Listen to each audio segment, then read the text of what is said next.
Oke, baik Bapak Ibu Saudara semuanya, Shalom. Sekali lagi Shalom. Apa kabarnya minggu ini? Luar biasa. Luar biasa ya. Oke, kita hari ini sangat bersyukur bahwa kita bisa berkumpul kembali, hadir sehat di sini ya, sama-sama kita mau menyembah Tuhan. Oke, mari kita siapkan hati kita. Mari kita satu dalam doa. Terima kasih Bapa, terima kasih Tuhan Yesus, terima kasih Roh Kudus atas setiap kebaikan Kau Tuhan, atas setiap kasih setiamu Tuhan yang selalu menyertai kami Tuhan. Kami mengucap syukur Tuhan, kami menjadi kepemilikan Engkau Tuhan. Kami punya Allah seperti Engkau Tuhan di depan kami Tuhan, yang selalu setia menjaga dan merawat dan mendidik kami Tuhan. Dan hari ini Tuhan kami mau datang Tuhan dengan ucapan syukur kami Tuhan. Kami mau datang Tuhan, kami mau menyembah Engkau Tuhan. Dan hari ini Bapak kami mau kembali Tuhan mendengar Engkau Tuhan. Bekerja Tuhan menjamah hati kami Tuhan. Terima kasih Bapak. Wajah kita semua untuk kita mengucap syukur. Kita ucapkan terima kasih Tuhan. Terima kasih Bapak. Haleluya, haleluya. Terima kasih Tuhan. Haleluya, haleluya. Mari aku ajak kita semua menyembah. Haleluya, haleluya, haleluya. Terima kasih Bapa. Haleluya. Terima kasih Tuhan, Engkau baik, Engkau setia. Haleluya, haleluya. Terima kasih Bapa.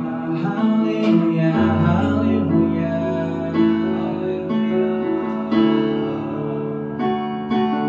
Ayo semua para jemaat, aku undang kita semua keluarkan suara kita, kita buka suara kita.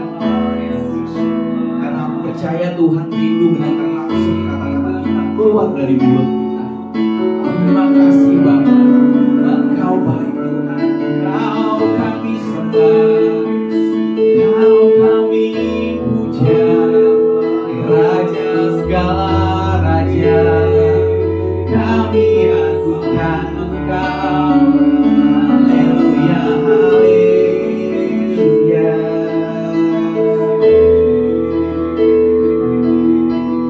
Kau aja Tuhan, Engkau baik dan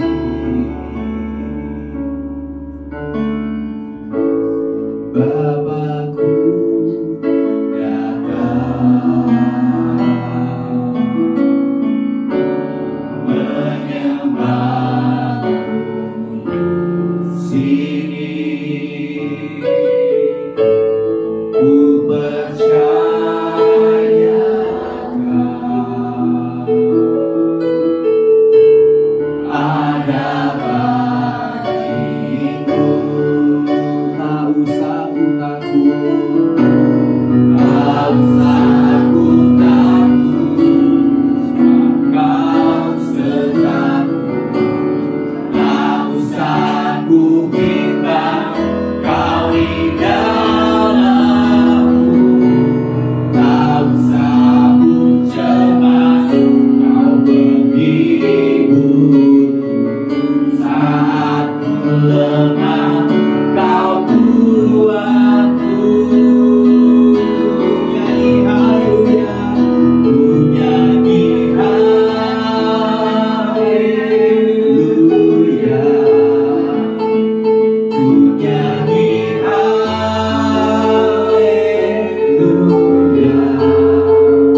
Sungguh Kau hebat, ajaib perkasa, kekuatanmu. Sama-sama katakan di hidupku.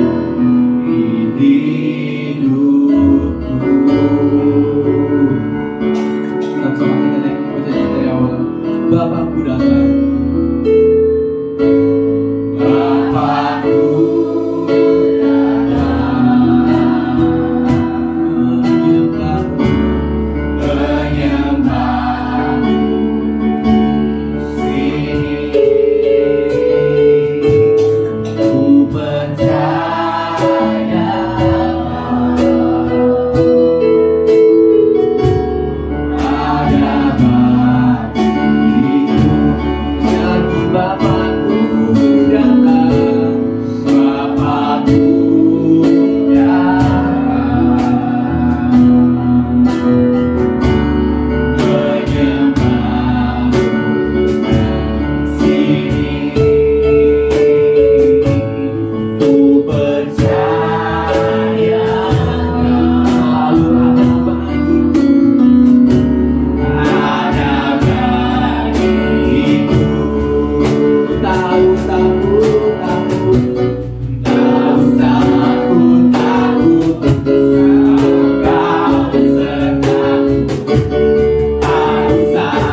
Raja segala raja, mari kita sembah. Haleluya, haleluya. Kau kami sembah, Kau kami angkat Tuhan. Engkau selalu bersama kami, Kau selalu memberikan kekuatan. Terima kasih Bapa. Haleluya, haleluya. Mari sembah, mari sembah, mari angkat Raja segala raja, Raja yang agung. Kami sembah, kami muliakan Engkau, Raja kami, Tuhan Allah kami. Kami sembah, kami datang Tuhan, bawa kami lebih dalam lagi. Rasakan hadirat Tuhan, rasakan namamu. Haleluya, haleluya. Terima kasih Bapak. Terima kasih Bapak. Sungguh Tuhan, kami sangat amat bersyukur Tuhan, kami memiliki Allah seperti Engkau Tuhan. Allah yang selalu setia, Allah yang selalu menjaga kami, selalu mendidik kami Tuhan, dan menuntut kami Tuhan. Hari ini Bapak, jika kami masih mengeraskan hati kami, pikiran kami Tuhan, masih mendahulukan ego kami Tuhan, kehendak kami Tuhan, kami minta maaf Tuhan. Biarlah Tuhan, setiap harinya Tuhan, kami mau Tuhan, Engkau selalu mendidik kami Tuhan, Engkau selalu menuntut kami Tuhan. Karena satu-satunya hal yang kami takutkan juga Tuhan, Engkau berhenti mendidik kami Tuhan, Engkau berhenti menuntut kami Tuhan. Sungguh Tuhan, dalam kehidupan ini Tuhan, yang kami perlukan hanya Engkau Tuhan. Biarlah hari ini Bapa, kami bisa datang kembali Tuhan, dengan hati, dengan pikiran kami, dengan jiwa raga kami Tuhan, hadir Tuhan di hadapan Engkau Tuhan, membawa seluruh kehidupan kami Tuhan di hadirat Engkau Tuhan. Terima kasih Bapa, dalam nama Tuhan Yesus. Sama-sama siapa yang siap memuji Tuhan, katakan amin. Siap memuji Tuhan? Oke, sebelumnya sapa kanan kirinya dong, katakan Tuhan Yesus baik.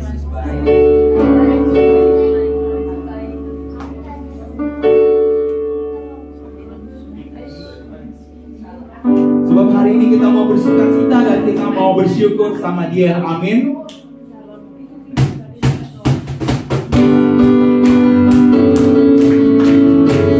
Boleh sama-sama tepuk tangan.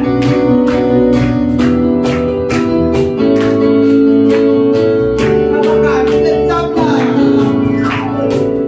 kecaplah dan lihatlah betapa baiknya Tuhan itu.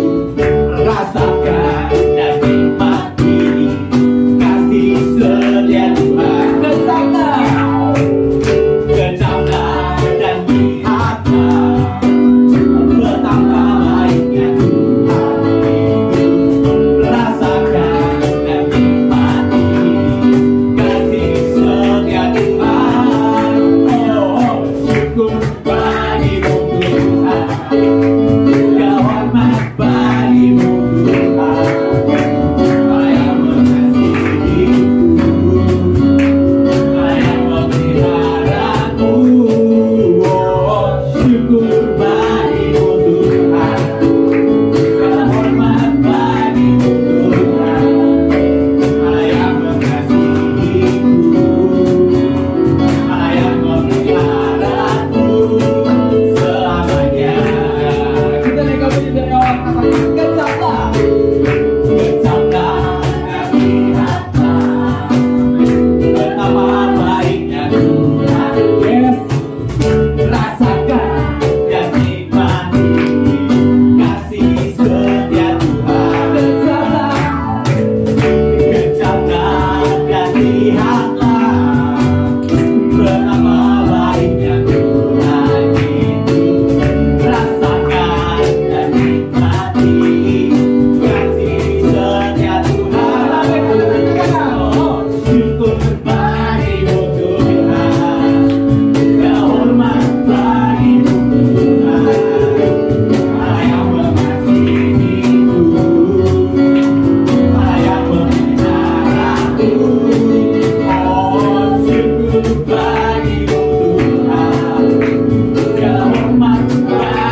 kita terbang.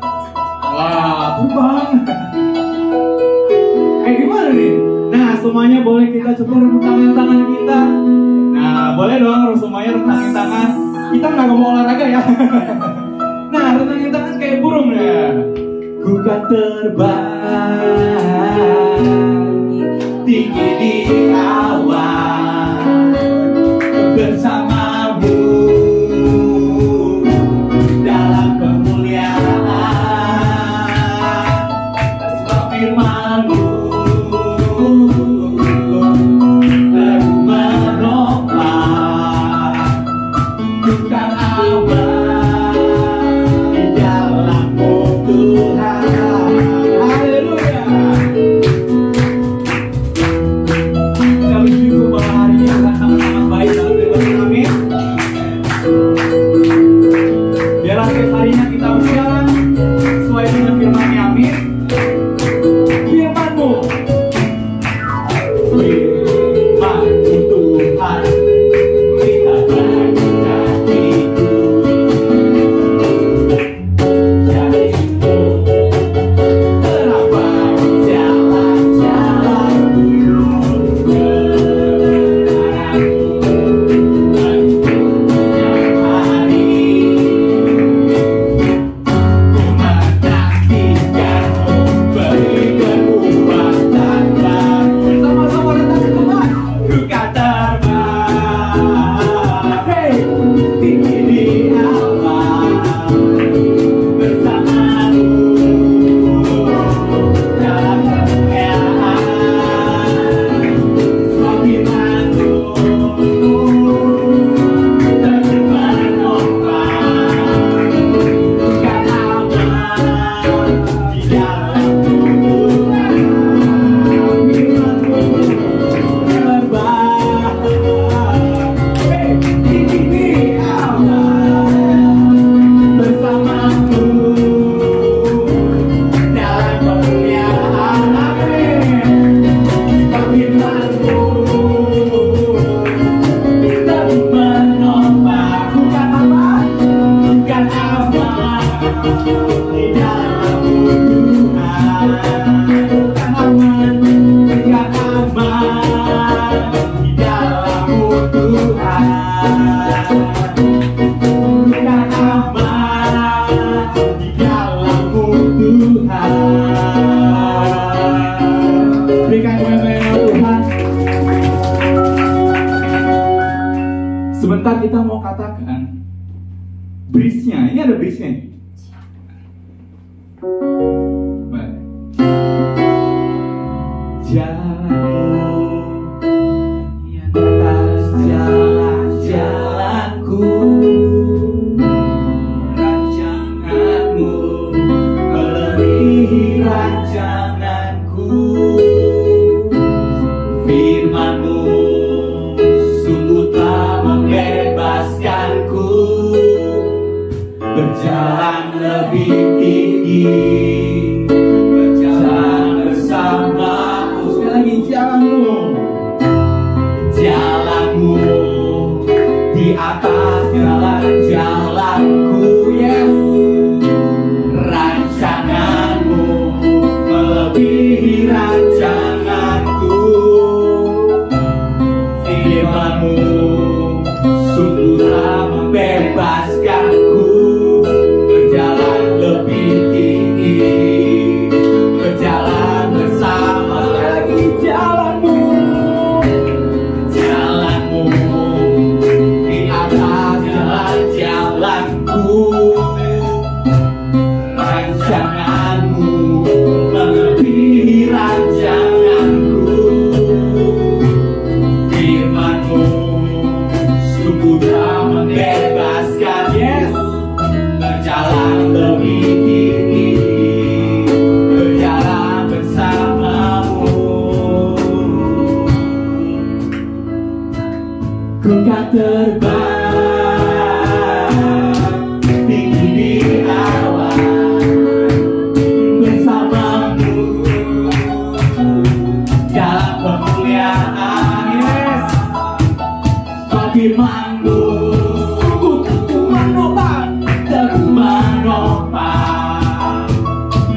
firman-Nya selalu ada buat kita, rancangannya melebihi kita, amin. Amin. Saya silakan kembali ke tempat duduk. Amin.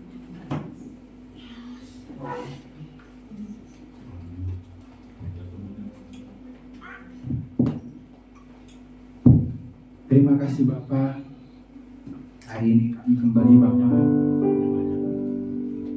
mau datang Tuhan, menyembah-Mu Tuhan, memuji-Mu Tuhan.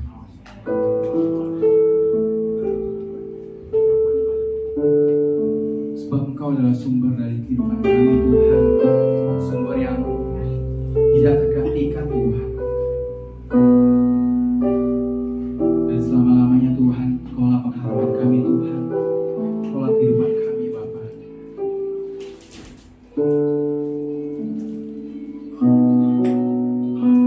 Masuk ruang Maha Kudus, darah anak domba. Masuk dengan hati tulus, menyembah Yang Maha Kuasa. Masuk dengan Maha Kudus, dengan darah anak domba. Masuk dengan hati tulus, menyembah Yang Maha Kuasa. Menyembah-Mu, ku menyembah-Mu,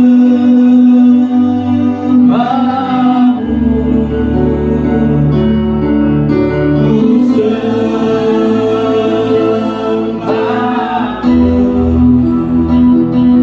ku menyembah-Mu, ku sembah-Mu, sebab nama-Mu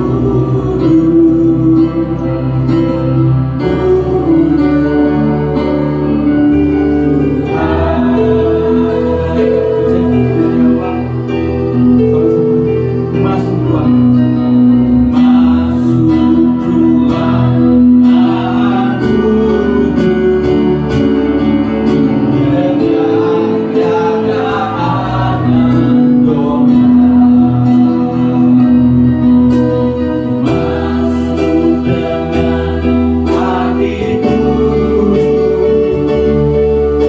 menyembah Yang Maha Kuasa. Masuk ruang Maha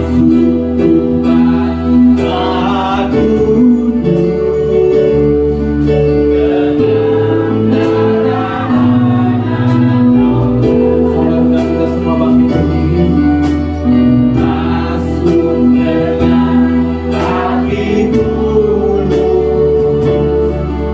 menyembah Yang Maha Kuasa. Ku menyembah-Mu,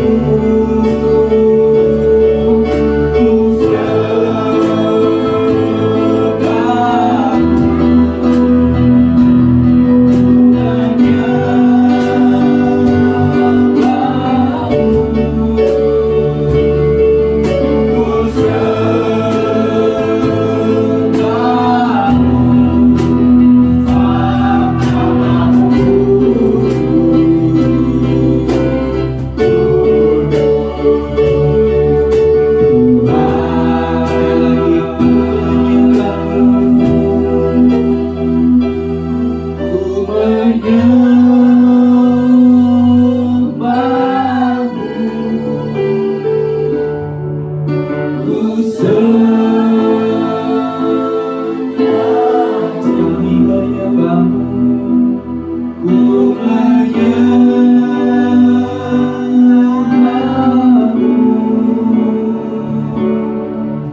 ku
berkuasa.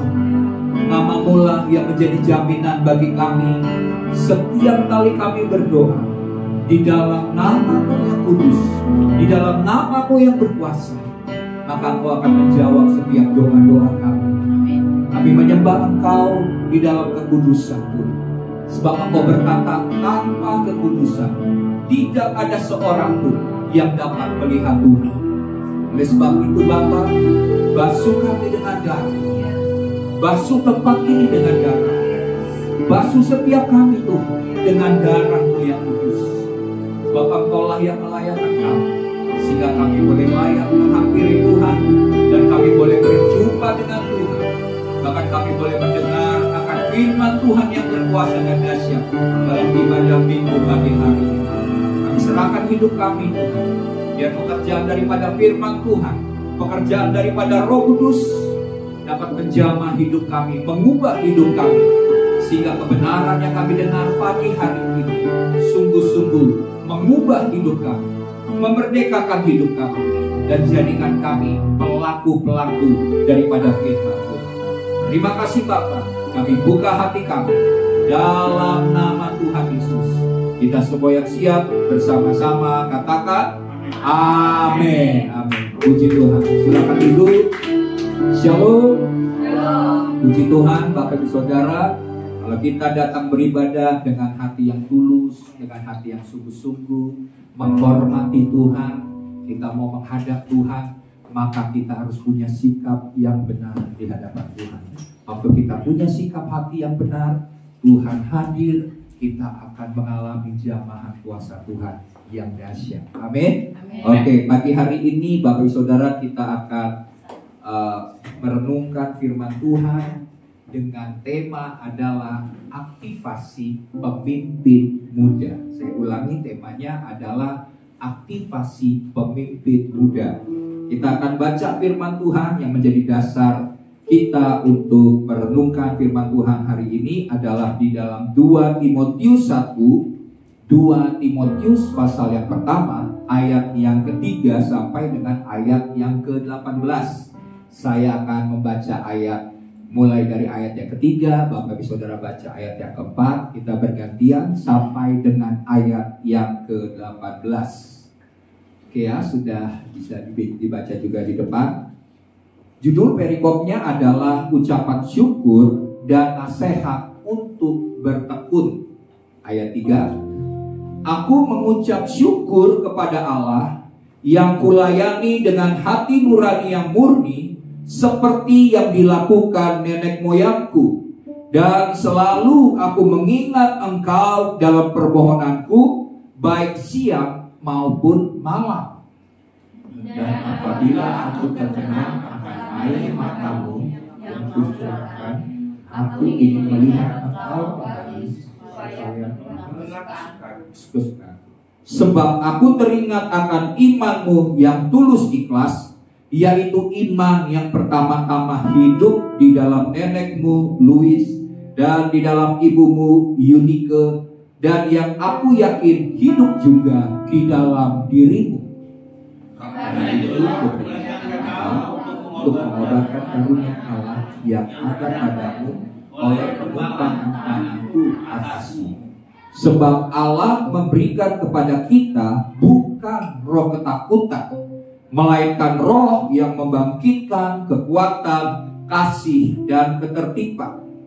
Janganlah malu bersaksi tentang Tuhan kita, dan janganlah malu karena aku seorang hukuman karena Dia, melainkan ikutlah menderita bagi Injilnya oleh kekuatan Allah.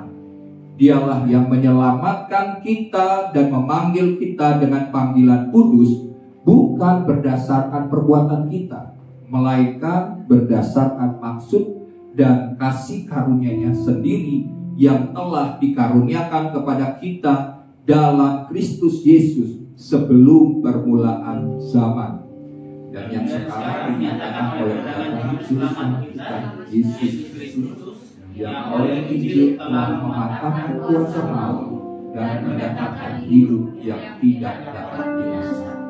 Untuk Injil inilah aku telah ditetapkan sebagai pemberita, sebagai rasul, dan sebagai guru.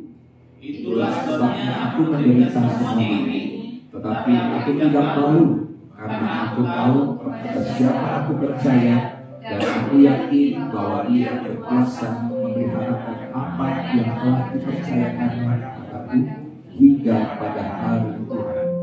Peganglah segala sesuatu yang telah engkau dengar daripadaku sebagai contoh ajaran yang sehat, dan lakukanlah itu dalam iman dan kasih dalam Kristus Yesus.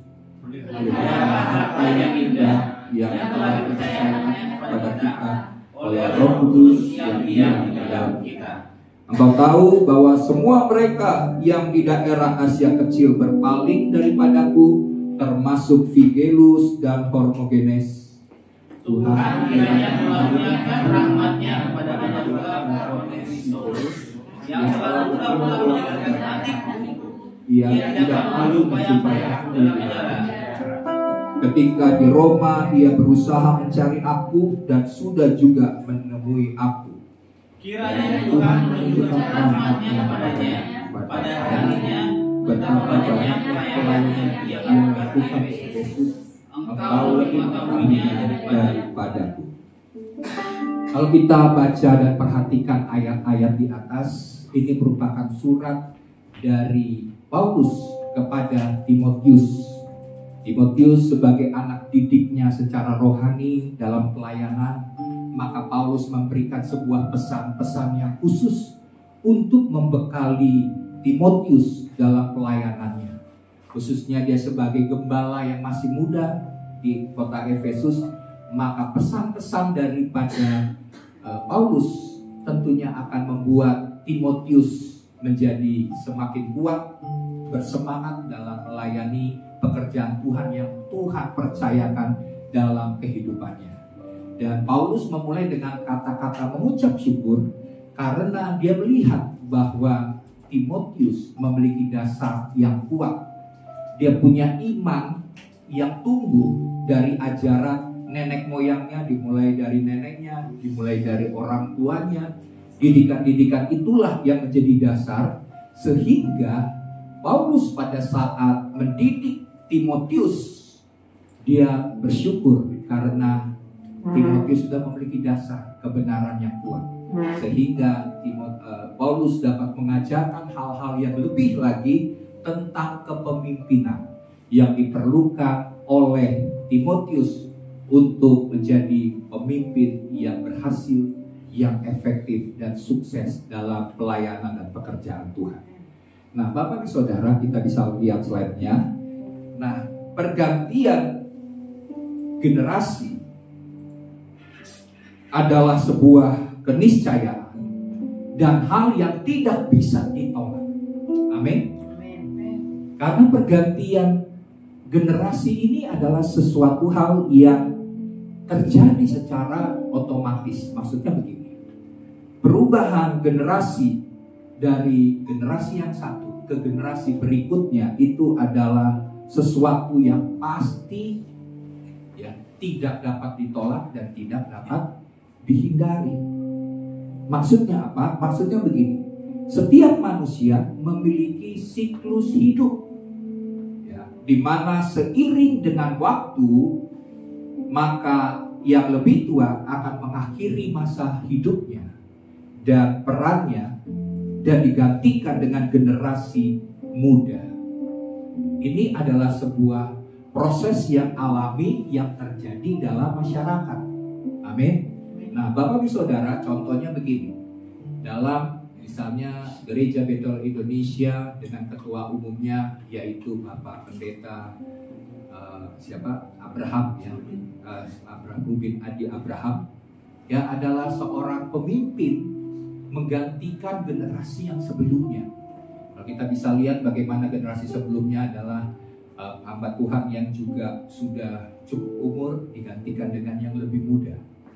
Dan demikian juga kalau kita lihat dalam pergantian di gereja-gereja lokal, misalnya di Gereja Betel Indonesia, perpindahan generasi dari pemimpin yang lama yang mungkin sudah cukup umur digantikan dengan pemimpin atau gembala yang baru, mungkin anaknya, dan memiliki semangat dan juga semangat seorang muda. Itu kita bisa perhatikan bahwa ada perubahan-perubahan, ya. Dan itu adalah hal yang luar biasa, hal yang baik yang didapatkan melalui pergantian generasi. Nah, tentunya dalam pergantian generasi melalui kepemimpinan yang harus diwariskan oleh pemimpin yang lama kepada pemimpin yang baru, misalnya dalam gereja misalnya, tentunya adalah warisan iman. Amin.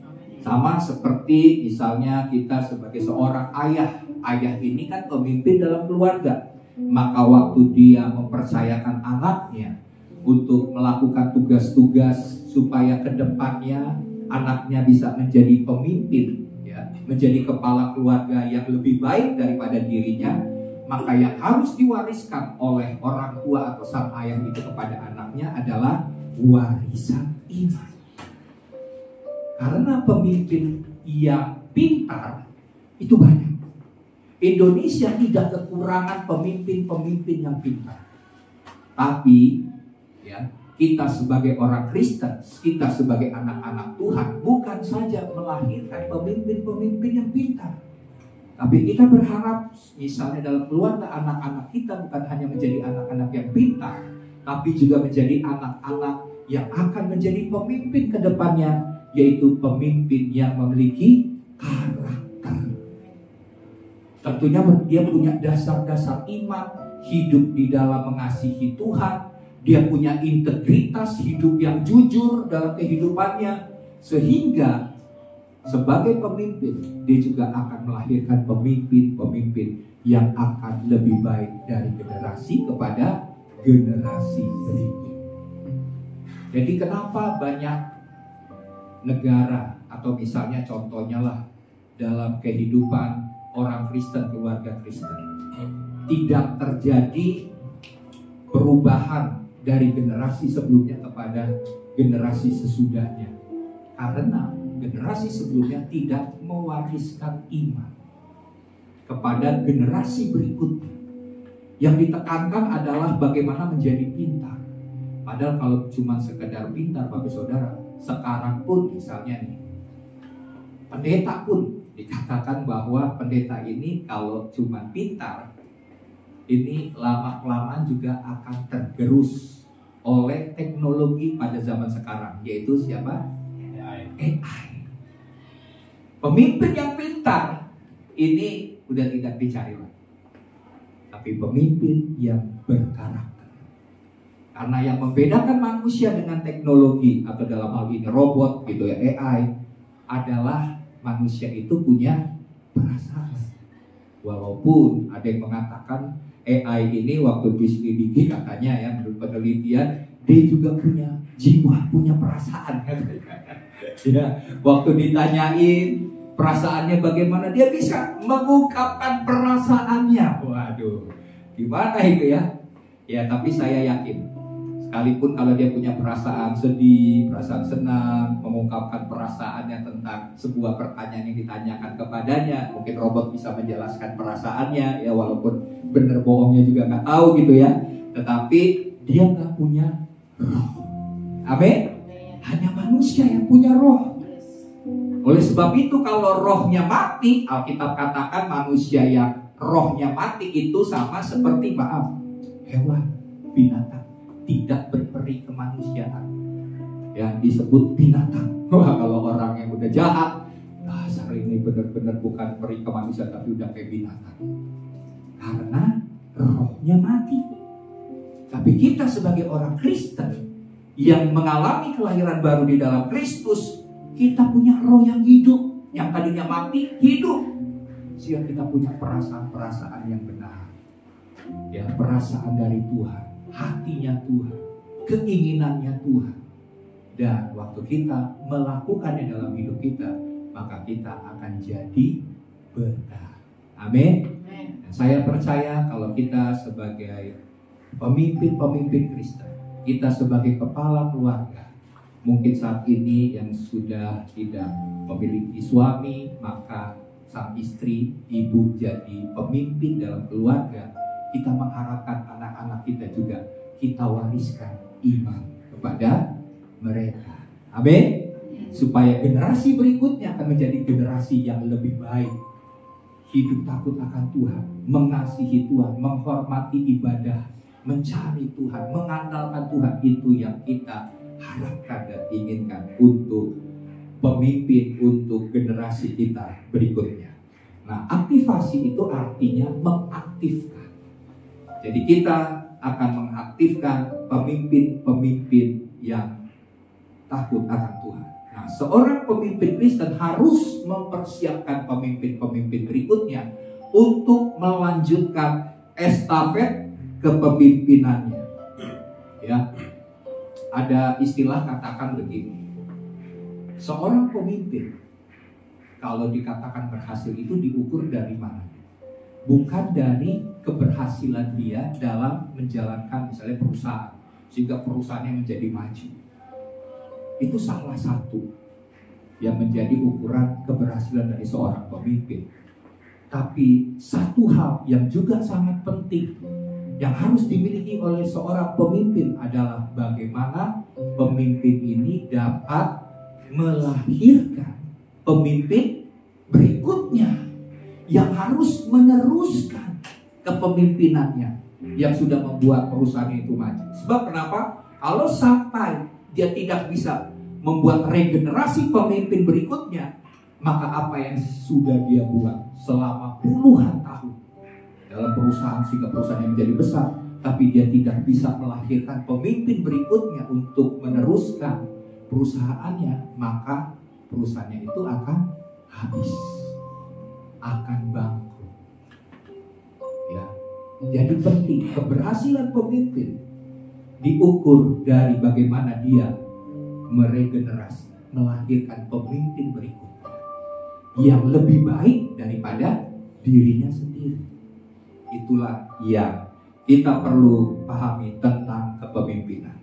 Nah, Paulus memberikan bimbingan, memberikan dorongan, bahkan memberikan teladan bagi Timotius dalam peran kepemimpinannya. Paulus menempatkan dirinya sebagai mentor bagi Timotius. Apa itu mentor? Mentor itu artinya seseorang yang memberikan bimbingan, dukungan, dan nasihat kepada orang lain, khususnya untuk pengembangan pribadinya ya. Yang disebut misalnya yang dikembangkan pribadinya itu adalah mentor. Artinya anak didik. Nah, setiap kita Bapak Saudara dalam kepemimpinan sebagai pemimpin Kristen, kita ini pemimpin. Amin. Dalam memimpin keluarga kita pemimpin. Kita punya anak berarti kita sudah dipercayakan Tuhan menjadi pemimpin dalam keluarga. Nah, oleh sebab itu, sebagai pemimpin kita harus menjadi mentor, memberikan bimbingan, memberikan dorongan, semangat, dan teladan bagi anak didik kita. Kita jadi mentor untuk mendidik mente-mente atau istilahnya anak didik kita, ya. Nah, sehingga Bapak Ibu Saudara, ketika pemimpin yang dimentor itu, maka dia akan memiliki pengalaman dan pengetahuan yang dimiliki oleh mentor. Sehingga kesalahan-kesalahan yang pernah dibuat oleh mentornya tidak akan terjadi lagi dalam kehidupan pemimpin berikutnya. Dia belajar dari pemimpin-pemimpin sebelumnya, sehingga yang sebagai mentor itu akan memberikan pengetahuan, memberikan pengalaman-pengalaman yang berguna, bermanfaat bagi orang itu atau yang dimentor. Ya, jadi misalnya dalam bidang tertentu, misalnya dalam bisnis, dalam karir, kemudian dalam bidang pendidikan, dan juga dalam kehidupan pribadi, kehidupan rohani dari mentor, itu juga dibagikan, di-sharingkan kepada pemimpin berikutnya. Ini penting, Bapak Saudara. Jadi kita punya tujuan. Kalau kita sudah punya keluarga, itu berarti kita punya tanggung jawab. Tanggung jawab untuk mendidik anak kita untuk menjadi pemimpin. Nah, bagaimana kita bisa mendidik seorang pemimpin kalau kita belum menjadi pemimpin bagi diri kita sendiri? Dan sederhananya untuk menjadi pemimpin bagi diri kita sendiri adalah kita harus bertanggung jawab dalam peran kita sebagai pemimpin, sebagai orang tua. Karena kan ada dikatakan bahwa buah itu tidak akan jatuh jauh daripada pohonnya. Amin. Selain kalau pohonnya itu ada di tepi jurang, pasti buahnya jauh, jatuhnya ke bawah di tepi, di ujung jurang gitu, itu pasti jauh gitu. Tapi pepatah mengatakan bahwa buah tidak akan jatuh jauh daripada pohonnya. Berarti seorang pemimpin itu terlihat dari pimpinan di atasnya. Amin. Kalau pemimpin di atasnya ini tidak mendidik dengan benar, maka melahirkan pemimpin-pemimpin yang hidup tidak benar. Makanya generasi kita ini disebut generasi stroberi. Kenapa bisa menjadi generasi stroberi? Stroberi, tahu kan generasi stroberi, saya pernah jelaskan ya. Stroberi itu kelihatannya indah kan, bagus, merah. Tapi waktu dipencet aja langsung hancur, berarti rapuh. Kenapa jadi generasi stroberi? Karena kurang kepemimpinan, karena orang tua atau pemimpin-pemimpin sebelumnya tidak mendidik dia menjadi pemimpin yang tangguh, tidak menjadi orang-orang yang tangguh, yang memiliki mental baja. Kita harus didik seluruh keluarga kita, anak-anak didik kita untuk memiliki mental yang kuat. Ya, saya perhatikan bahwa ini kan mungkin yang mengikuti sepak bola, karena saya suka hobi sepak bola, salah satu keberhasilan daripada pelatih bola Indonesia yang bernama Sintayong dari Korea gitu ya, Korea Selatan, adalah dia memulai mendidik mental daripada pemain bola Indonesia. Karena kenapa? Ternyata pemain bola Indonesia itu mentalnya mental Surabaya tempe katanya ya, istilahnya mental yang lemah. Waktu dia ketemu dengan pemain-pemain bola luar negeri kan badannya kekar-kekar, gede-gede kan, berotot gitu ya. Indonesia kalau cuma sekali disenggol jatuh guling-guling, tapi yang guling-guling yang di Arab yang di Indonesia nggak guling-guling, tapi gampang jatuh. Karena kenapa? Karena tidak punya kekuatan dan mentalnya sudah runtuh. Sebelum main lihat penampilan dari pemain bola luar negeri yang tinggi-tinggi, udah kalah sebelum bertanding. Nah, kalau udah kalah sebelum bertanding, udah pasti mainnya nggak bener. Ya, asal-asalan, salah koper lah, ya kan, banyak buat pelanggaran karena sudah kalah mental. Jadi persiapkan pemimpin anak didik kita untuk memiliki mental yang kuat, mental yang tangguh. Karena persaingan dan tantangan di masa yang akan datang ini sangat luar biasa. Ya. Bahkan kalau seandainya seseorang ini tidak punya keterampilan, tidak punya kemampuan, itu akan tergerus dengan robot. Ya. Pekerjaan manusia banyak digantikan oleh robot-robot yang lebih efisien. Ya. Kalau manusia bekerja baru masuk udah sakit, ya kan? Manusia banyak keluhan-keluhannya, ya kan? Tidak bisa tepat waktu. Kalau robot tepat waktu, bekerja efisien, tepat, ya kan? Nggak pernah ada mau izin, ya robot mau izin. Saya lagi sakit perut, nggak mungkin robot bisa begitu ya. Tapi manusia banyak keluhannya. Nah, kalau seandainya tidak memiliki kualitas, akan tergerus oleh zaman sekarang, zaman teknologi. Jadi perlu punya pemimpin yang berkualitas, dan untuk itu perlu mentor, ya, karena mentor itu bisa membuat seseorang menjadi lebih baik dalam kepribadian dan dalam banyak hal. Dia diperlengkapi karena pengalaman mentor dan pengetahuan mentor berguna bagi yang dipimpinnya. Amin. Oke, nah peran Paulus sebagai mentor untuk mengaktifkan pemimpin muda, dalam hal ini Timotius, dalam menggenapi panggilannya dengan iman dan keberanian, kita bisa lihat yang pertama adalah doa seorang mentor, ya. Doa seorang mentor. Saya akan bacakan dulu ayat yang jadi dasarnya doa ini di dalam ayat 3 dan ayat 4 saya baca. Aku mengucap syukur kepada Allah yang kulayani dengan hati nurani yang murni, seperti yang dilakukan nenek moyangku, dan selalu aku mengingat Engkau dalam permohonanku, baik siang maupun malam. Jadi kita lihat bahwa Paulus membawa doa-doa permohonan kepada Tuhan bagi Timotius. Dalam setiap kali doa-doanya, baik itu doa siang maupun doa malam, dia berdoa bagi Timotius.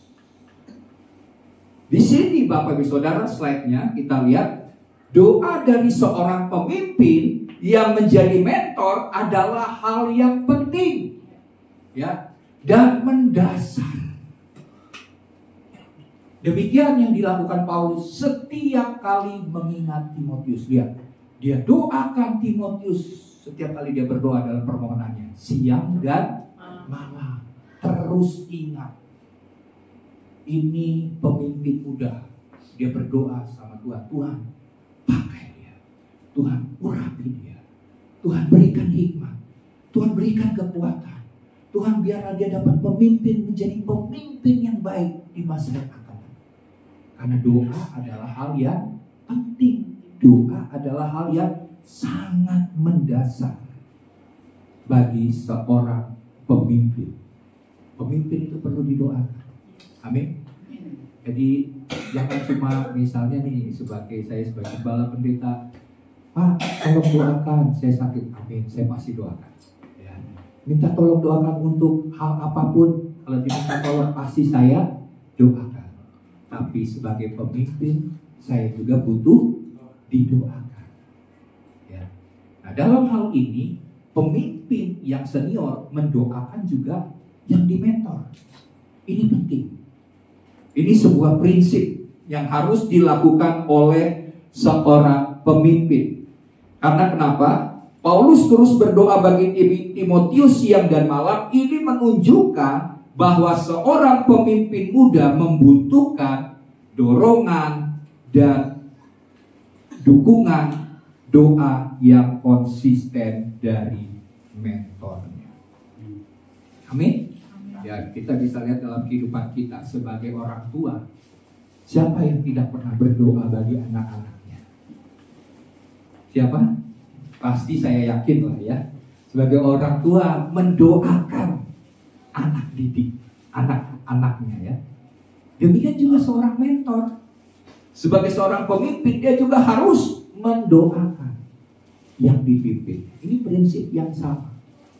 Ya, karena pemimpin muda membutuhkan dukungan doa yang konsisten. Nah, doa bukan hanya untuk perlindungan. Kalau biasanya kan kita doain buat anak, Tuhan jaga anak saya tidak bisa ada bersama-sama dengannya. Kalau misalnya anaknya bilang, Ma izin kemana? Ini mau jalan sama temen. Kemana? Ini nonton. Wah, kita orang tua udah was-was kan. Waduh, sama siapa? Cewek atau cowok? Misalnya kan. Kita nggak mau sampai misalnya berbeda terus berapa orang gitu kan. Kita mau memastikan supaya anak kita terlindungi. Karena sekarang kan jahat ya. Bukan orangnya yang punya niat. Kadang-kadang ada orang lain yang punya niat jahat. Anak kita juga bisa kena. Lihat banyak sekali hal terjadi di sekitar kita. Ya. Nah, doa itu selain kita minta perlindungan supaya anak kita itu juga aman dalam perlindungan Tuhan, tetapi juga doa itu untuk membuat anak atau pemimpin muda menjadi mengalami pertumbuhan rohani yang sehat. Amin. Jadi doakan bukan hanya perlindungan, tapi doakan juga untuk terjadi pertumbuhan iman dalam kehidupan anak-anak kita, dalam kehidupan pemimpin yang kita harapkan untuk jadi pemimpin muda ke depannya. Dan juga doakan supaya mereka kuat menghadapi tantangan, menghadapi godaan, ya, menghadapi masalah. Itu perlu kita doakan. Bukan hanya perlindungan, doakan supaya mereka bertumbuh. Tuhan, saya berdoa bagi anak saya supaya mereka menjadi anak-anak yang hidup takut akan Tuhan. Ya, walaupun besoknya kita dibuat kesel lagi ya. Wah, kita sering kali sampai darah tinggi gitu ya, asam lambung naik gitu ya. Karena kenapa? Lihat anak udah dikasih tahu, udah diberitahu hal-hal yang baik yang benar, masih aja dilakukan hal-hal yang tidak baik. Kita cuma bisa ngelus dada, ya kan, bilang aduh sabar gitu kan. Karena kenapa? Karena kita harapkan dia menjadi anak-anak yang berguna, yang bermanfaat bagi masa depannya. Jadi doakan buat pertumbuhan rohani mereka. Berdoa juga supaya mereka kuat menghadapi tantangan. Tantangan zaman sekarang bukan tantangan yang biasa. Nah, Tuhan Yesus juga waktu dia mau memilih murid-muridnya, apa yang dilakukan oleh Tuhan Yesus? Sebelum dia memilih murid-muridnya, ayat 12 orang itu berdoa. Dia berdoa, Tuhan, dia berdoa kepada Bapak, saya akan memilih murid-murid. Dan dia mulai dengan doa sehingga terpilihlah 12 orang murid Yesus. Dimulai dengan doa. Dan waktu Yesus mau disalib, dalam perjamuan terakhir, perjamuan malam terakhir, Bapak Saudara ya, kalau kita nanti bisa baca di rumah, bahasa di rumah di dalam Lukas 22 ayat 28 sampai 34. Suatu kali sebelum waktu perjamuan malam itu, Petrus ya, Yesus melihat Petrus. Terus tadinya dia membuat sebuah pengajaran kepada murid-muridnya sebelum dia tahu bahwa waktunya udah singkat, dia akan diserahkan dan akan disalibkan. Dia memberikan pesan-pesan kepada murid-muridnya, ya, memberikan pesan tentang kepemimpinan. Kalau menjadi pemimpin harus menjadi pelayan. Diajarkan hal-hal demikian. Dan waktu dia lihat Petrus, atau dia berkata kepada Petrus, Petrus, aku melihat bahwa engkau seperti gandum yang akan diayak oleh iblis. Waktu dengar itu, Petrus bilang gini, tidak Tuhan, sekalipun murid-muridmu mengkhianati engkau, aku tidak akan mengkhianati engkau. Wah, dengan berani, karena Petrus orangnya pemberani. Kalau zaman sekarang ini disebut orang yang punya karakter pemimpin, betul ya. Dan Tuhan melihat hal itu. Tuhan berkata gini, enggak Petrus, sebelum ayam berkokok, engkau sudah menyangkal aku 3 kali. Ya. Tapi apa yang dikatakan oleh Yesus kepada Petrus? Tetapi aku sudah berdoa buat kamu supaya imanmu jangan gugur.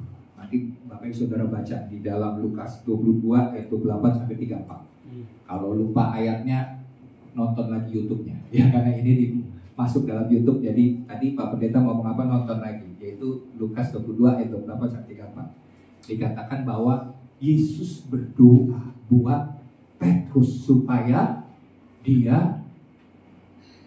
tidak gugur imannya. Dan pada waktu engkau insaf, dikatakan begitu, pada waktu kamu menyadari akan kesalahanmu, engkau jadi kuat, kuatkan juga saudara-saudara. Itu pesan Yesus kepada Petrus.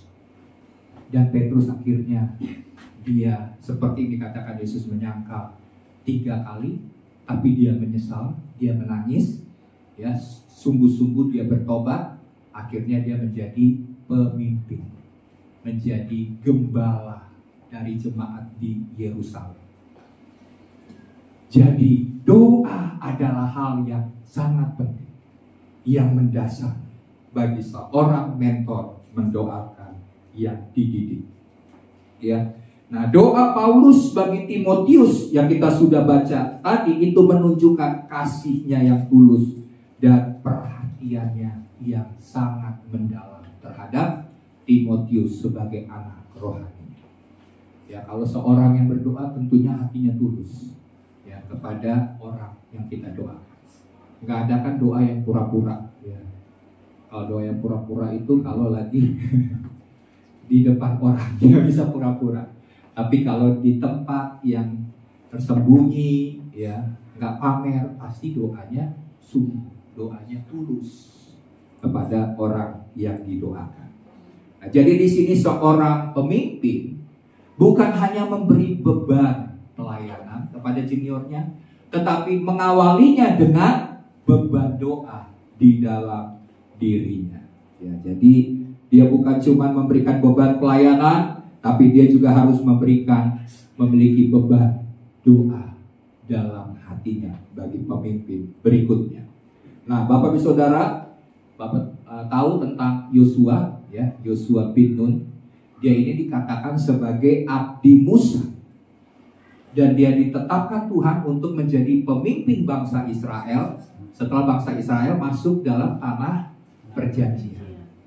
Coba kita perhatikan, Yosua itu dikatakan abdi Musa atau sebagai budak daripada Musa. Ya.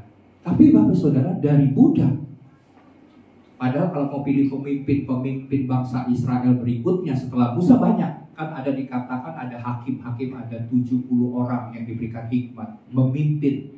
Waktu Musa misalnya diperhadapkan dengan masalah-masalah yang terjadi dari umat Israel, dia menetapkan pemimpin-pemimpin, dia mengangkat pemimpin-pemimpin sehingga tugasnya tidak menjadi berat. Dia bagikan kepada pemimpin-pemimpin yang lain untuk masalah-masalah umat Israel. Ya, untuk masalah khusus diceritakan kepada Musa, tapi untuk masalah-masalah yang sederhana diceritakan kepada pemimpin-pemimpin yang sudah dipilih. Yosua bukan termasuk dari 70 pemimpin itu. Dikatakan dia hanya budak.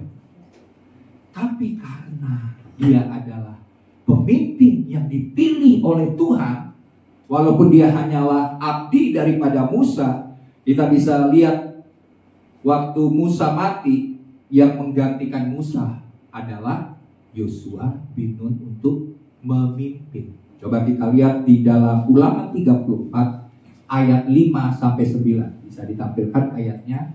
Ulangan 34 ayat 5 sampai dengan ayat 9. Oke. Lalu matilah Musa hamba Tuhan itu di sana di tanah Moab sesuai dengan firman Tuhan, dan dikuburkannya lah dia di suatu lembah di tanah Moab di tentangan Bet Peor, dan tidak ada orang yang tahu kuburnya sampai hari ini.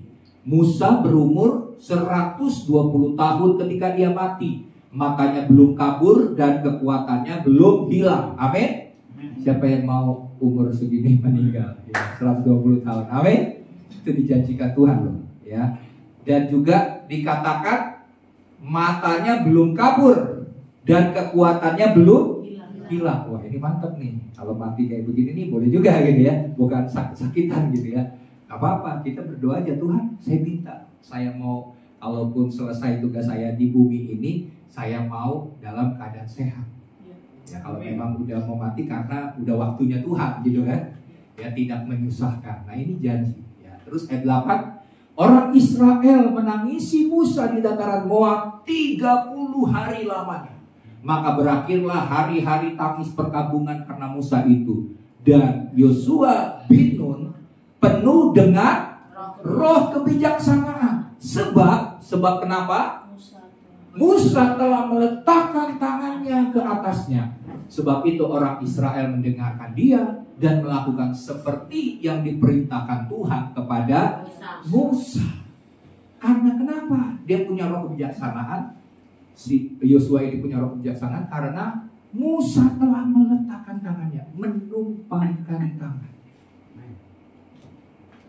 Kalau kita lihat Bapak Saudara, seorang pemimpin tadi, ya bagaimana Paulus menumpangkan tangan berdoa bagi Timotius, maka sehingga Timotius menjadi orang yang diurapi oleh Tuhan, dipakai oleh Tuhan. Ya, demikian juga doa itu penting, seperti contohnya Musa menumpangkan tangan kepada Yosua, sehingga kekuatan rohani yang besar dan hikmat yang diterima dari Yosua karena kuasa yang bekerja melalui hidup Musa turun kepada Yosua. Kebijaksanaan yang dimiliki Musa waktu ditumpangkan tangan, maka terjadi sebuah impartasi, ya, sebuah transfer spirit, membuat Yosua memiliki hikmat, kebijaksanaan untuk memimpin bangsa Israel yang dikatakan sebagai bangsa yang tegar tengkuk. Gak mudah Yosua memimpin 2 juta bangsa Israel untuk masuk ke tanah perjanjian dengan tegar tengkuknya bangsa ini. Tapi Yosua yang muda bisa menggantikan posisi Musa yang memiliki karisma pemimpin yang luar biasa. Karena kenapa? Karena ada doa yang dinaikkan Musa buat pemimpin berikutnya, yaitu Yosua. Nah, yang kedua, hal yang penting yang berhubungan dengan doa adalah impartasi seorang mentor. Oke, ayatnya nanti Bapak Saudara baca aja. Setiap orang yang dilahirkan kembali di dalam Kristus memiliki karunia rohani yang Tuhan nyatakan. Itu pasti ya. Oke, selanjutnya dalam konteks ini Timotius mendapatkan impartasi atas karunia-karunia itu melalui penumpangan tangan dari Paulus. Jadi di sini kita lihat bahwa Musa menumpangkan tangan atas Yosua sehingga dia memiliki roh kebijaksanaan. Demikian juga Paulus menumpangkan tangan kepada Timotius, maka karunia-karunia Roh Kudus bekerja dalam diri Timotius. Ya. Peran seorang mentor sangat membantu pemimpin muda untuk mengenali, untuk memahami, untuk memanfaatkan karunia-karunia itu secara maksimal. Jadi seorang pemimpin tentunya dia punya karunia dan juga dia akan bagikan apa yang merupakan karunianya atau yang merupakan pengalamannya kepada pemimpin berikutnya. Jadi peran mentor itu sangat besar. Nah, impartasi yang diberikan bukan hanya nasihat atau dorongan semangat. Amin. Pemimpin sebelumnya bukan saja memberikan dorongan semangat, bukan hanya memberikan nasihat, tetapi juga untuk mengobarkan karunia rohani yang ada dalam diri pemimpin muda. Amin. Jadi waktu Paulus menumpangkan tangan kepada Timotius, dia sedang mengobarkan karunia yang ada dalam diri Timotius yang mungkin selama ini belum muncul. Tapi waktu didoakan, maka karunia itu muncul sehingga Timotius menyadari, mengenali karunia yang dimiliki oleh. Salah satu yang diingatkan dalam ayat yang kita baca tadi dikatakan begini, bahwa Tuhan itu tidak memberikan roh ketakutan, tapi memberikan kepadamu roh keberanian, kasih, dan ketertiban. Ya, jadi diberikan keberanian untuk mengobarkan karunia-karunia roh, karena Timotius nggak mudah memimpin menjadi gembala di usia muda. Ya, itu tantangan tersendiri bagi Timotius. Tapi oleh karena karunia Roh Kudus yang ada dalam dirinya, ada karisma yang daripada Tuhan. Kalau orang punya karisma kan punya wibawa gitu ya. Sekalipun dia muda, tapi kalau dia punya karisma yang daripada Tuhan, karunia rohani bekerja dalam dirinya sebagai seorang pemimpin, orang tetap respect, orang tetap menghormati karunia yang dimilikinya sebagai seorang pemimpin. Ya, jadi penting karunia Roh Kudus itu dibangkitkan dalam diri seorang pemimpin melalui impartasi. Salah satu cara impartasi itu adalah memberi sesuatu, mengkaruniai sesuatu lewat penumpangan tangan, contohnya gitu ya. Maka membuat pemimpin itu punya karunia rohani. Nah, di dalam 2 Raja-Raja, boleh kita lihat 2 Raja. Nah, ayatnya cukup panjang. Ayat 13-20 saya nanti itukan saja ya, sebagian aja. Jadi diceritakan begini. Suatu kali Raja Aram ini berperang dengan Raja Israel. Dan setiap kali Raja Aram ini mau menyerang bangsa Israel, itu semua strateginya, semua rencananya itu diketahui oleh Raja Israel. Sampai si Raja Aram ini bingung, dia bilang gini, saya kan sedang merencanakan sesuatu, saya ngomong dengan pemimpin-pemimpin. Kenapa rencana saya bocor setiap kali saya merencanakan untuk menyerang bangsa Israel? Dia curiga, dia bilang gini, jangan-jangan ada pengkhianat di antara kita. Dia bilang gitu ya. Dia marah. Tapi akhirnya diceritakan begini, di dalam dikatakan oleh si anak buahnya. Dia bilang begini, bukan ada pengkhianat di antara kita. Kira-kira seperti itu bahasanya ya, secara sehari-hari dan sederhana. Terus, jadi siapa? Jadi Pak, ada seorang nabi namanya Elisa. Dia itu tahu setiap kali Bapak merencanakan sesuatu, bahkan di tempat tidur Bapak sekalipun, seorang diri merencanakan sesuatu, pasti ketahuan rencana Bapak. Karena ada nabi Tuhan yang bernama Elisa atas bangsa Israel. Wah, jadi akhirnya raja bilang ini, udah pergi lihat di mana dia supaya aku menyuruh orang menangkap dia. Terus diberitahu ada di Dotan. Maka dikirimnya lah ke sana, kita baca aja deh.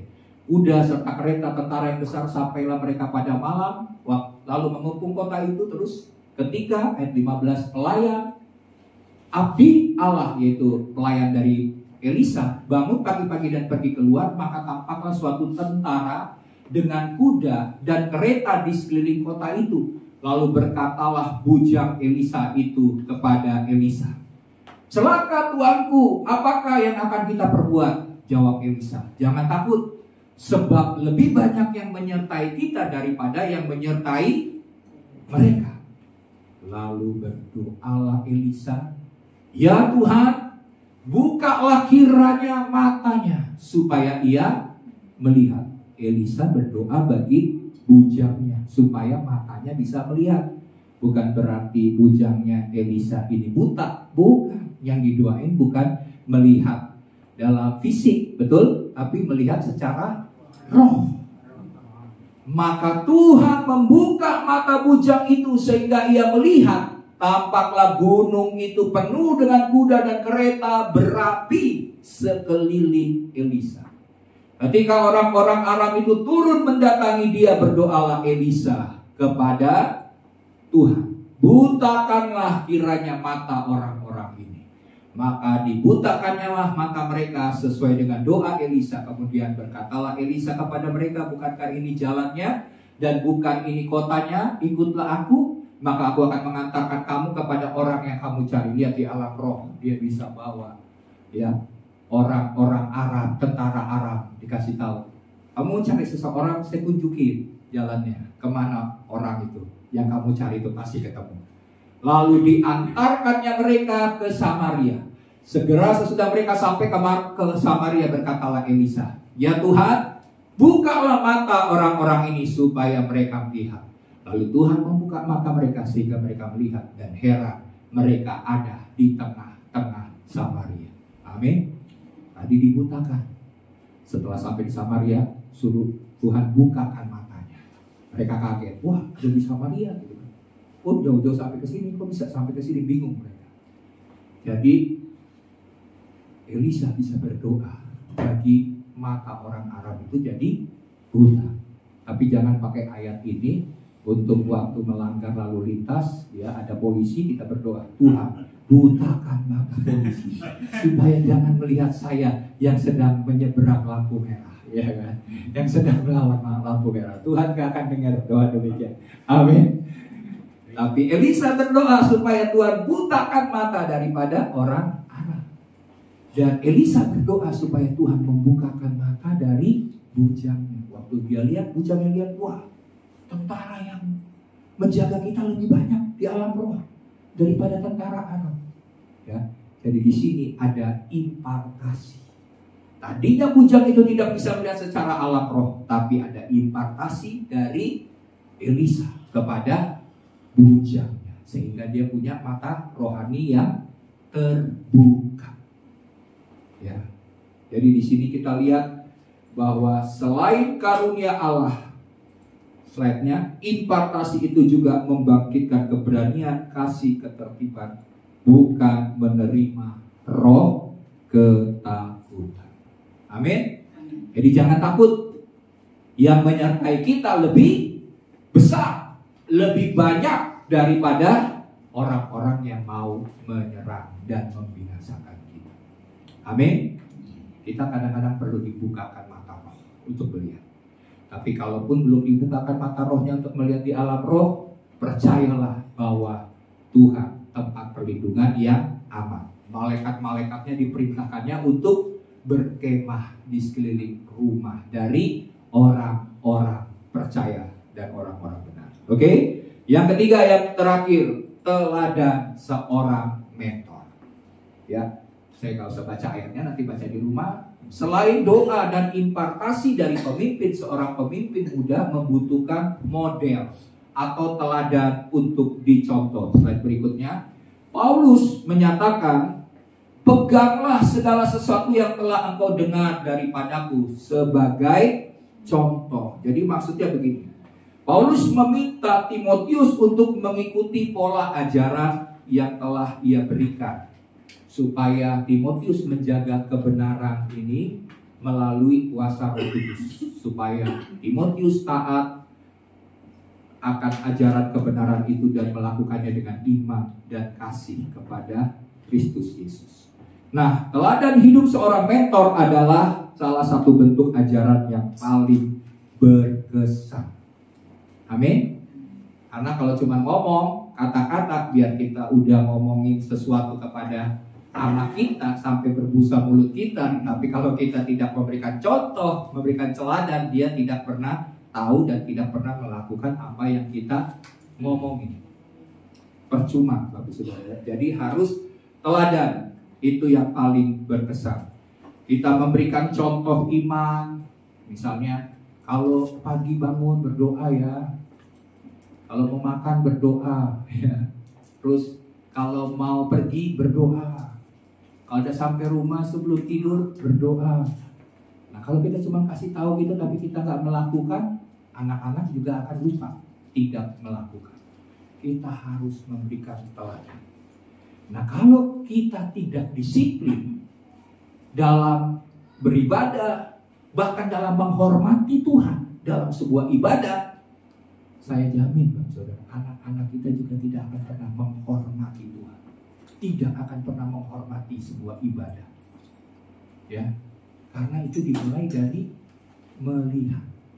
Keteladanan itu berarti orang di bawah atau anak kita melihat kita sebagai orang tua, sebagai pemimpin untuk melakukan seperti yang dikatakan. Jadi contoh iman, contoh ketekunan, contoh integritasnya, ya itu sangat penting sebagai warisan rohani dari pemimpin rohani kepada pemimpin muda, supaya mereka bisa menjadi berhasil. Jadi kesimpulannya Bapak Ibu Saudara, aktivasi seorang pemimpin muda tidak lepas dari peran seorang mentor. Amin. Untuk mengaktifkan seorang pemimpin muda tidak lepas dari seorang mentor yang setia mendoakan, kemudian dia juga memberi impartasi, memberi semangat, memberikan dorongan, dan yang terakhir dia juga harus menjadi teladan dalam hidupnya. Ya. Dan saya percaya Bapak Ibu Saudara, setiap pemimpin muda akan mampu mengemban panggilan Tuhan dalam hidup mereka. Pesannya Bapak Ibu Saudara buat hari ini, biarlah kita menjadi pemimpin. Amin. Jadilah pemimpin dan jadilah mentor bagi anak kita. Sebagai pemimpin rohani, kita juga harus menjadi pemimpin dan mentor bagi pemimpin generasi muda, supaya kita dapat punya komitmen untuk membimbing generasi muda, dan biarlah kita dipakai oleh Tuhan untuk menjadi inspirasi bagi pemimpin muda. Kita menjadi inspirasi bagi anak-anak kita. Bisa loh, jangan pikir anak itu cuma terinspirasi dengan orang luar, ya kan? Dia mengidolakan seorang bintang film, enggak. Tapi dia bisa mengidolakan, bahasanya ya, mengidolakan, mengatakan, kalau saya gede, saya mau jadi seperti papa saya. Kenapa? Mau jadi seperti papa? Iya, sebab papa saya itu orangnya baik, perhatian. Orangnya itu mau bekerja keras, bertanggung jawab bagi keluarga. Ya, dia sungguh-sungguh supaya anak-anak saya seperti saya menjadi anak yang berhasil dan sukses. Dan itu menginspirasi dirinya. Amin. Kita harus jadi pemimpin. Kita harus jadi mentor bagi anak-anak kita, bagi adik didik kita, yaitu mentor-mentor yang Tuhan percayakan dalam hidup kita, sehingga mereka menjadi pemimpin muda yang melayani dan siap menghadapi tantangan dengan iman yang kuat, dengan iman yang teguh. Amin. Mari kita bangkit berdiri. Kita berdoa kepada Tuhan. Terima kasih Tuhan, Engkau baik bagi kami. Kami bersyukur Tuhan, Engkau kembali mengajar kami. Kami punya tanggung jawab Tuhan untuk mengambil peran sebagai pemimpin dalam keluarga, sebagai mentor Tuhan. Dimanapun Tuhan mempercayakan kami sebagai pemimpin, baik itu dalam keluarga, baik itu dalam pekerjaan, baik itu dalam pelayanan, dalam tugas-tugas apapun Tuhan, kami mau menjadi inspirasi Tuhan bagi generasi kami berikutnya. Kami mau mewariskan iman, mewariskan perkara rohani, sehingga generasi berikutnya menjadi generasi yang lebih baik lagi, generasi yang takut akan Tuhan, generasi yang kuat, generasi yang tangguh menghadapi tantangan zaman yang begitu besar di depannya Tuhan. Mereka butuh bimbingan, mereka butuh pola, mereka butuh teladan Tuhan. Dan kami mau menjadi teladan-teladan yang baik bagi generasi berikutnya. Tolong kami, urapi kami, berkati kami Tuhan. Kami percaya setiap iota daripada firman Tuhan tidak akan pernah berlalu dengan sia-sia. Tapi Tuhan pasti akan menggenapi firman Tuhan dalam hidup kami pada saat kami mendengar firman Tuhan dan melakukan firman Tuhan. Firman Tuhan berkata sebelum kita akan menyanyikan pujian, yaitu di dalam Yesaya 40 ayat 29 sampai 31. Saya ditampilkan mungkin ayatnya. Yesaya 40 ayat 29 sampai 31. Firman Tuhan berkata, Tuhan memberi kekuatan kepada yang lelah dan menambah semangat kepada yang tiada berdaya. Orang-orang muda menjadi lelah dan lesu, dan teruna-teruna jatuh tersandung. Biasanya orang muda itu adalah kekuatannya. Tapi kalaupun orang-orang muda menjadi lelah, lesu, teruna, jatuh tersandung, Firman Tuhan berkata, tetapi orang-orang yang menanti-nantikan Tuhan mendapat kekuatan baru. Mereka seumpama raja wali yang naik terbang dengan kekuatan sayapnya. Mereka berlari dan tidak menjadi lesu. Mereka berjalan dan tidak menjadi lelah. Janji Tuhan ini berlaku bagi setiap kita. Amin. Tuhan akan membawa engkau terbang tinggi seperti burung raja wali, mengatasi setiap badai kehidupan. Raja wali pada waktu menghadapi badai, dia tidak takut, dia tidak mundur, dia tidak turun, tapi dia akan naik semakin tinggi, mengatasi badai. Tuhan akan berikan kekuatan itu kepada setiap kita. Waktu kita menanti-nantikan Tuhan, kita menjadikan Tuhan sebagai sumber kekuatan kita. Mari kita angkat pujian ini, biar ini menjadi doa kita, dan kita boleh menjadi kuat, sehingga generasi kita, anak-anak kita juga menjadi kuat di dalam Tuhan. Haleluya. Tuhan adalah kekuatanku, bersama Dia ku tak akan goyah. Ku kan terbang tinggi bagai raja wali, melakukan perbuatan yang besar. Tuhan adalah kekuatanku. Amin. Tuhan bersama Dia ku tak akan goyah. Amin. Ku kan terbang tinggi bagai raja wali, melakukan perkara yang besar. Bukan terbang tinggi bagai raja wali, dan melayang tinggi. Amin. Dalam kemuliaannya, biar bumi bergoncang dan badai menerpa. Bukan terbang tinggi bersama Dia. Sekali lagi kita mau katakan, Tuhan adalah kekuatan. Tuhan adalah kekuatanku, bersama Dia. Mari angkat tanganmu di hadapan Tuhan. Kita katakan, Tuhan, Kamu terbang tinggi. Amin. Bagai raja wali, melakukan perbuatan yang besar. Sekali lagi katakan, Tuhan adalah kekuatanku. Amin. Bersama Dia.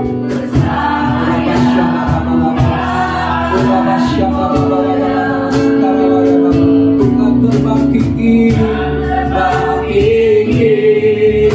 bagai raja wali, melakukan perkara yang besar. Bukan terbang tinggi. Amin. Bagai raja wali Tuhan, dan melayang terbang semakin tinggi Tuhan. Dalam kemuliaannya, biar bumi bergoncang dan badai menerpa. Bukan terbang tinggi. Mari angkat tanganku, katakan, bukan terbang. Amin. Bapak berdoa Tuhan, seluruh jemaatku Bapa, dengan iman kami mau terbang tinggi. Tuhan bawa kami dan melayang semakin tinggi Tuhan. Dalam kemuliaannya, biar bumi bergoncang dan badai menerpa. Bukan terbang tinggi bersama Dia. Mari angkat tangan. Mama mau berdoa bagi setiap jemaatmu Tuhan. Engkau berkata ada sebuah impartasi yang Tuhan sediakan bagi setiap kami. Mungkin hamba tidak dapat menjabat satu persatu daripada umat Tuhan, tapi hamba percaya dan kuasa impartasi melalui doa. Dan pada saat engkau menumpahkan tangan kepada pribadi-pribadi jemaat di tempat ini, kami percaya ada sebuah kekuatan yang daripada Tuhan, ada kemampuan yang ilahi, ada sesuatu yang supranatural yang bekerja dalam hidup kami, sehingga kami akan melakukan perbuatan-perbuatan yang besar, perbuatan-perbuatan ilahi ya Bapak, yang jauh melampaui dari kekuatan kami sebagai manusia biasa. Kami percaya Tuhan, pada saat Engkau bekerja, maka kami akan menjadi pemimpin-pemimpin, menjadi mentor-mentor yang kuat dan tangguh, sehingga kami akan menginspirasi banyak orang melalui kehidupan kami. Kami berdoa, Tuhan, hamba berdoa, Bapa, tumpahkan tangan-Mu Tuhan, berkati umat-Mu Tuhan, kuatkan hati mereka. Bahkan hamba berdoa, seluruh karunia-karunia Roh Kudus yang Tuhan tetapkan, yang Tuhan sediakan, yang Tuhan sudah berikan dalam diri mereka, hamba berdoa dalam nama Tuhan Yesus, Tuhan bangkitkan karunia-karunia itu dalam nama Yesus. Sebab hamba percaya Tuhan sudah memberikan karunia-karunia kepada setiap kami secara khusus Tuhan, secara pribadi. Saat ini Tuhan bangkitkan Tuhan, munculkan Tuhan dalam hidup mereka. Bahkan jika mereka telah setia untuk mempergunakan dan mengembangkan karunia-karunia yang sudah ada, hamba berdoa Tuhan berikan karunia-karunia yang lebih dahsyat lagi, yang lebih besar lagi. Sebab Engkau berkata, mereka yang setia melakukan perkara kecil Tuhan, Tuhan percayakan perkara-perkara yang besar. Tuhan berikan karunia, Tuhan berikan kemampuan, Tuhan berikan semua hal yang dahsyat Tuhan, yang mereka butuhkan, sehingga mereka akan menjadi umat Tuhan yang tangguh, umat Tuhan yang kuat, yang akan senantiasa terbang tinggi bersama dengan Tuhan, dengan sayap burung rajawan, mengatasi setiap masalah, mengatasi setiap pergumulan. Kami tidak akan pernah goyah, tapi kami akan senantiasa menang, karena kami adalah umat yang lebih daripada pemenang. Haleluya. Terbang tinggi bagai raja wali, tinggi dalam kemuliaannya, biar bumi bergoncang, yang hanya menerbang, Tuhan terbang tinggi bersama Dia. Kita akan mempersiapkan, kita akan masuk dalam perjamuan kudus. Kita percaya bahwa setiap kali kita mengikuti, mengadakan perjamuan kudus ini, kita mengingat akan pengorbanan Yesus di atas kayu salib. Kita tahu bahwa kita adalah warga kerajaan surga. Kita dimasukkan sebagai keluarga kerajaan surga. Kita diangkat menjadi anak-anaknya. Dan juga pada saat kita mengikuti perjamuan kudus ini, kita juga memiliki persekutuan dengan Tuhan dan persekutuan dengan saudara-saudara seiman, bahwa kita semua adalah tubuh, Yesus adalah kepala. Sebagai tubuh Kristus yang Tuhan telah ikatkan dalam bagian-bagian yang Tuhan percayakan bagi kita, kita harus saling mengasihi, kita harus saling mengampuni, kita harus saling mendukung, saling memberi penguatan, saling menasihati. Karena tidak ada seorang yang mau membahayakan tubuh atau menyiksa tubuhnya sendiri. Kita sebagai tubuh Kristus, kita harus hidup di dalam kasih, dalam pengampunan. Dan sebelum kita menerima tubuh dan darah Tuhan, jika ada masalah dalam hatimu, terluka, amarah, kecewa, dendam, kita harus melepaskan pengampunan kepada orang-orang. Karena Tuhan berkata, jika engkau mengampuni, aku juga akan mengampuni. Sebab kalau kita tidak mengampuni, bahkan tidak mengakui bahwa Tuhan telah menebus kita dari kematian kepada kehidupan kekal melalui perjamuan kudus ini, kita akan mengalami masalah-masalah dalam hidup kita. Tapi kalau kita punya hati yang benar pada saat kita terima tubuh dan darah Tuhan, kita akan memperoleh manfaat yang luar biasa pada saat kita menerima perjamuan daripada Tuhan, sehidangan dengan Tuhan, menerima tubuh dan darah Tuhan. Mari kita angkat roti di atas kepala kita. Sebab firman Tuhan berkata, sebab apa yang telah kuteruskan kepadamu telah aku terima dari Tuhan, yaitu bahwa Tuhan Yesus pada malam waktu ia diserahkan mengambil roti, dan sesudah itu ia mengucap syukur atasnya. Ia memecah-mecahkannya dan berkata, inilah tubuhku yang diserahkan bagi kamu. Perbuatlah ini menjadi peringatan akan aku. Mari sebelum kita makan, kita mengingat tubuh Kristus. Kepala yang dimahkotai, tangan yang dipakai, kaki yang dipakai, bahkan lambung yang ditusuk dengan tombak sehingga keluar darah dan air.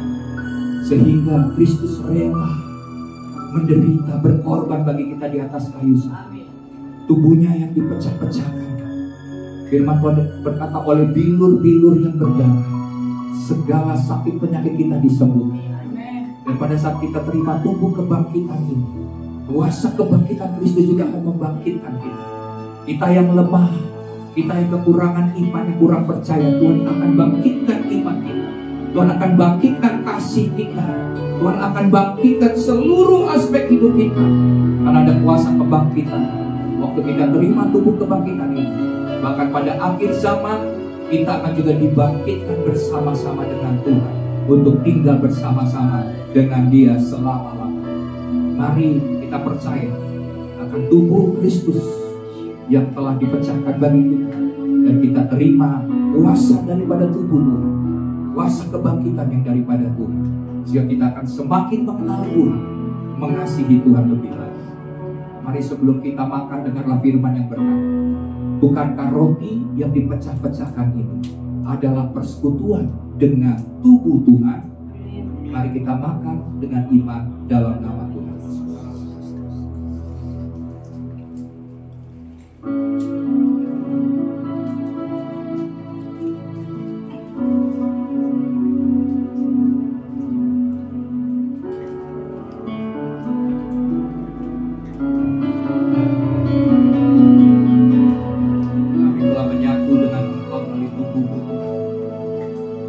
Bagian daripada Engkau sendiri.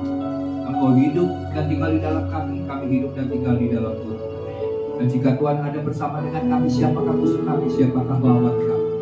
Tuhan akan memberikan kemenangan demi kemenangan di sepanjang hidup kami. Mari kita angkat cawan di atas kepala kita. Demikian juga ia mengambil cawan sesudah makan lalu berkata, cawan ini adalah perjanjian baru yang dimeteraikan oleh darah.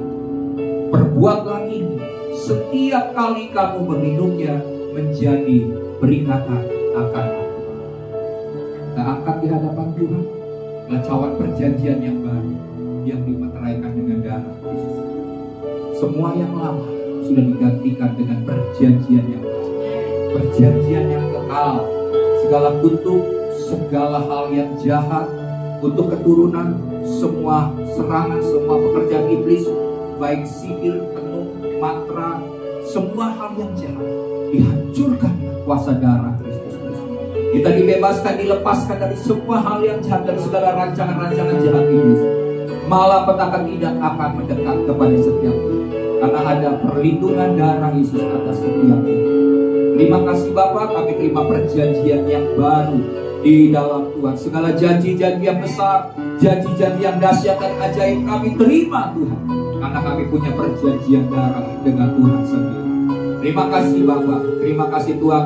Firman Tuhan yang mengatakan bahwa oleh darah Yesus kita diampuni segala dosa-dosa kita, dan oleh darah anak domba dan perkataan kesaksian kami mengalahkan iblis yang mendakwa kami siang dan malam. Tidak ada intimidasi, tidak ada dakwaan iblis yang berhasil atas kehidupan kita, karena kita memiliki darah perjanjian Kristus yang memeteraikan hidup. Terima kasih Bapa, bahkan kami mengalahkan iblis dengan darah. Terima kasih. Mari sebelum kita minum, dengarlah firman yang berkata, bukankah cawan yang olehnya kita mengucapkan syukur ini adalah persekutuan dengan darah Kristus? Mari kita minum dengan iman dalam nama Tuhan Yesus.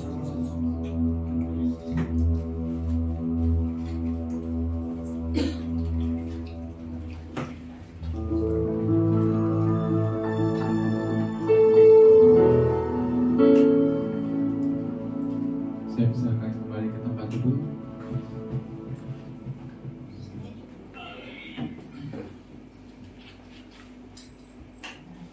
Kita mau memberikan persembahan. Mari kita satu dengan doa untuk persembahan. Terima kasih Bapa, terima kasih Yesus atas firman-Mu Tuhan yang berjalan siang hari ini Bapa. Biarlah firman-Mu Tuhan yang menguatkan firman kami Tuhan. Dan biarlah dalam firman kami Tuhan bukan hanya mendengarkan tapi juga kami menjadi pelaku firman Tuhan. Dan hari ini Bapa kami mau memberikan persembahan Tuhan. Kami mau memberikan apa yang sudah Kau berikan ke dalam firman kami Tuhan. Kau berkati Bapa tangan-tangan yang memberi baik pun yang belum bisa memberi Bapa. Terima kasih Bapa dan nama Tuhan Yesus Kristus kami bersyukur. Haleluya. Amin.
Kemuliaan-Mu Tuhan, kami mau mengembalikan segala pujian hormat, sebab Engkau saja yang layak menerima pujian hormat dan kemuliaan kekal selama-lamanya. Terima kasih Bapa, pagi hari ini kami telah mengadakan ibadah Tuhan.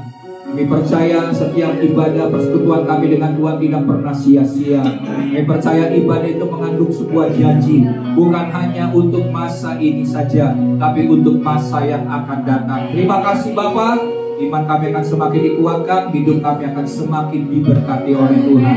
Terima kasih Bapa, juga berkati bagi jemaat yang belum bisa hadir. Tuhan, biarlah lawatan yang sama, kasih Tuhan, anugerah Tuhan dicurahkan atas mereka yang berhalangan hadir, mereka yang sakit Tuhan sembuhkan dengan bilur-bilur Yesus. Kami berdoa bagi Pak Randi, juga bagi Ibu Titin, Tuhan jamah, Tuhan beri kekuatan kesehatan sehingga janji Tuhan digenapi dalam hidup mereka. Dan Kau menyembuhkan dengan cara Tuhan yang dahsyat dan ajaib. Dan Kau membukakan jalan-jalan yang dahsyat, jalan-jalan yang tidak pernah kami pikirkan, yang tidak pernah kami sangka.